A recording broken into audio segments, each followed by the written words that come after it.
আপনাদের যাদের রক্তের উপরে দাঁড়িয়ে বাংলাদেশে আমরা পরিবর্তনের স্বপ্ন দেখেছিলাম, সেই স্বপ্ন ভঙ্গ হয়েছে। আলিফের আজকে চোখ নাই। গতকালকে তার সাথে দেখা করতে গিয়েছিলাম, তার একটি চোখে সে দেখতে পারবে না, আর একটি চোখে এটা এফেক্টেড হবে। ডাক্তার বলেছে ওটাও রাখতে পারবে কিনা।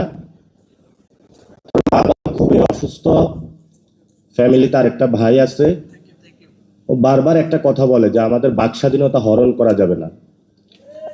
আজকে আমি আলিফের প্রতি সহমর্মিতা জানিয়ে এখানে ব্যান্ডেজটা লাগিয়েছি বাংলাদেশকে দেখানোর জন্য যে যেখানে আমাদের একটি জুলাই সনদ বাস্তবায়ন হওয়ার কথা ছিল, যেখানে আমাদের যে ভাইদেরকে শহীদ করা হয়েছে তাদের হত্যাকাণ্ডের বিচার হওয়ার কথা ছিল, যাদের হাত কেড়ে নেওয়া হয়েছে, পা কেড়ে নেওয়া হয়েছে, চোখ কেড়ে নেওয়া হয়েছে, সেই মানুষগুলোর সুচিকিৎসা হওয়ার কথা ছিল, যে ফ্যামিলিগুলো ক্ষতিগ্রস্ত হয়েছে তাদের ক্ষতিপূরণ পাওয়ার কথা ছিল, যেখানে একটা ইউনিটির কথা ছিল, সেখানে অনেকেই পকেটে নিয়ে টাকা নিয়ে হাঁটছে যে জুলাই শহীদ ফ্যামিলি বা আহতদেরকে টাকা দিয়ে ক্রয় করবে। কিন্তু আল্লাহর কি অশেষ লীলা খেলা, বাংলাদেশের শহীদ ফ্যামিলি এবং আহত যারা আছেন তাদের মন এত শক্ত এবং এত পবিত্র যে দুনিয়ার চাঁদ তারা নিয়ে আসলো এবং যত টাকা নিয়ে আসিস তাদেরকে কেউ ক্রয় করতে পারবে না বাংলাদেশে, ইনশাআল্লাহ। আপনারা জানেন আমাদের 2026-এ এসে যে লড়াইটি, এক নাম্বার হলো বাংলাদেশের 70% মানুষ রায় দিয়েছে যে গণভোটের, সেখানে আমরা দেখেছি যে জুলাই সনদ বাস্তবায়নের পক্ষে। সেটা যিনি প্রধানমন্ত্রী হয়েছেন উনি 2টা ভোটে প্রধানমন্ত্রী হয়েছেন, একটা ভোটে নয়। ফলত একটা ভোট মানবেন, আরেকটা ভোট যদি না মানেন তাহলে আমরা ভবিষ্যতে আপনাকে অবৈধ প্রধানমন্ত্রী বলবো।